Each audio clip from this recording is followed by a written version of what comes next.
അടുത്ത ചാപ്റ്റർ എന്ന് പറയുന്നത് ഫ്യൂച്ചർ കണ്ടിന്യൂസ് ടെൻസ് ആണ്. നമ്മളിതുവരെ പ്രസൻറ്റ് കണ്ടിന്യൂസ്, പാസ്റ്റ് കണ്ടിന്യൂസ് ഒക്കെ പഠിച്ചു, സിമ്പിൾ പ്രസൻറ്റ്, സിമ്പിൾ പാസ്റ്റ് ഒക്കെ പഠിച്ചു. ഇനി പഠിക്കാൻ പോകുന്നത് ഫ്യൂച്ചർ കണ്ടിന്യൂസ് ടെൻസ് ആണ്. അതായത് ഇനി നടക്കാൻ പോകുന്ന കാര്യങ്ങളെ കുറിച്ചിട്ടാണ് ഫ്യൂച്ചർ കണ്ടിന്യൂസ് ടെൻസിൽ പറയുന്നത്. അതായത് talk of the action term used എന്നാണ്. ഫ്യൂച്ചർ കണ്ടിന്യൂസ് ടെൻസ് എന്തിനാണ് യൂസ് ചെയ്യുന്നത്? Is used to talk of the action in progress and the given time in future. മുൻകൂട്ടി നടക്കാൻ പോകുന്ന കാര്യങ്ങൾ പറയുന്ന കാര്യങ്ങൾ ഇപ്പം പറയുന്ന ഇതിനെയാണ് future continuous tense of the form of the verb എന്ന് പറയുന്നത്. അപ്പോൾ നമുക്ക് എക്സസൈസ് നോക്കാം. Fill in the blanks with the correct form of the verb in future continuous tense. The grass ബ്രാക്കറ്റിൽ ഗ്രോ എന്ന് കൊടുത്തിട്ടുണ്ട്. Fast in the summer. പുല്ല് സമ്മറിൽ പെട്ടെന്ന് വളരും, അതാണ് പറയുന്നത്. അപ്പോൾ എങ്ങനെയാണ് ഫ്യൂച്ചർ കണ്ടിന്യൂസ് ടെൻസിലേക്ക് പറയാം? ആ ഗ്രോ എന്നുള്ളത് എങ്ങനെ വരും? വിൽ ബി മുന്നിൽ വരും. അതിൻ്റെ എല്ലാത്തിൻ്റെയും വിൽ ബി എന്ന് പറയുന്നത് ഫ്യൂച്ചറിനെയാണ് സൂചിപ്പിക്കുന്നത്. വിൽ ബി ഗ്രോയിങ് എന്നാണ് വരിക. ഗ്രോ എന്നുള്ള വിൽ ബി ഗ്രോയിങ് എന്ന് വരും. Okay. Second question, the class ബ്രാക്കറ്റിൽ ലിസൺ എന്ന് കൊടുത്തിട്ടുണ്ട്. Closely to the teacher during the review for the text അല്ല, ടെസ്റ്റ്. ഓക്കെ, സോറി, ടെസ്റ്റാണ് കേട്ടോ. ലിസൺ എന്നുള്ളത് വിൽ ബി ലിസണിങ് എന്ന് വരും. മുന്നിൽ വിൽ ബി എന്ന് വരും, സെൻറ്റൻസസ് വരും. അങ്ങനെ വെച്ചാൽ മതി. എല്ലാ സെൻറ്റൻസിനും മുന്നിൽ വിൽ ബി എന്ന് ചേർത്തിയാൽ മതി. കണ്ടിന്യൂസ് ആയതുകൊണ്ട് ING ഫോമെന്നും വരും ലാസ്റ്റിൽ. ഓക്കെ. ഗ്രോ എന്നുള്ള ഗ്രോയിങ് എന്നാവും, ലിസൺ എന്നുള്ള ലിസണിങ് എന്നാവും. മുന്നിൽ വിൽ ബി എന്ന് ചേർത്തി കൊടുത്താൽ മതി. ഫ്യൂച്ചർ കണ്ടിന്യൂസ് ടെൻസ് ആയിക്കോളും. ഓക്കെ, അത്രയും ആലോചിച്ചാൽ മതി.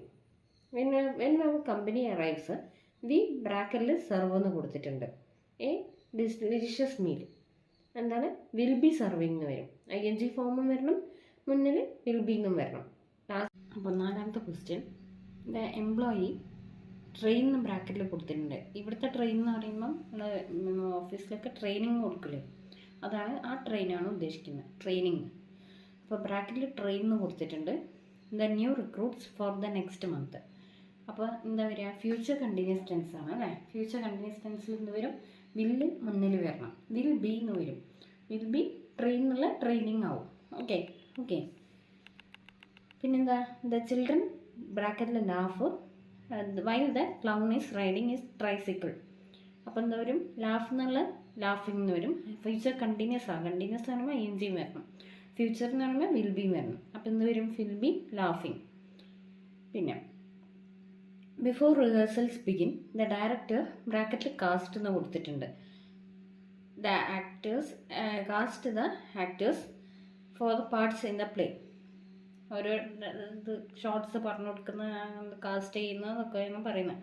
ബിഫോർ റിഹേഴ്സൽസ് ബിഗിൻ കാസ്റ്റ് ഓരോ ആക്ടേഴ്സിന് എന്തൊക്കെയാണ് പൊസിഷൻ, മീൻസ് റോള് കൊടുക്കണം എന്നൊക്കെ കാസ്റ്റ് ചെയ്ത് അങ്ങനത്തെ കാര്യങ്ങൾ ഉണ്ടാവില്ലേ ഫിലിമിന് തുടങ്ങുന്നതിന് മുന്നേ. അപ്പോൾ എന്തൊരു ഫ്യൂച്ചർ കണ്ടിന്യൂസിൽ എന്തുവരും? Will be casting. കാസ്റ്റ് എന്നുള്ള ING ഫോം കണ്ടിന്യൂസിലേക്ക് വരുമ്പോൾ ING ഫോം കാസ്റ്റിംഗ് എന്ന് വരും. കാസ്റ്റ് എന്നുള്ള കാസ്റ്റിംഗ് വരും. ഫ്യൂച്ചർ ആയതുകൊണ്ട് വിൽ ബി എന്ന് വരും. അപ്പോൾ എന്ത് വരും? വിൽ ബി കാസ്റ്റിംഗ് എന്ന് വരും. Next question, if you don't watch them the puppies dash, അതായത് പപ്പീസ് കഴിഞ്ഞിട്ട് ബ്രാക്കറ്റിൽ വാണ്ടറുന്നുണ്ടാവും, dash in to the strict.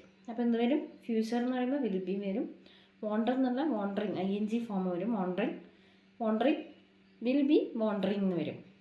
അടുത്ത ക്വസ്റ്റ്യൻ, ദ സയൻറ്റിസ്റ്റ് ബ്രാക്കറ്റിൽ launch a satellite in November.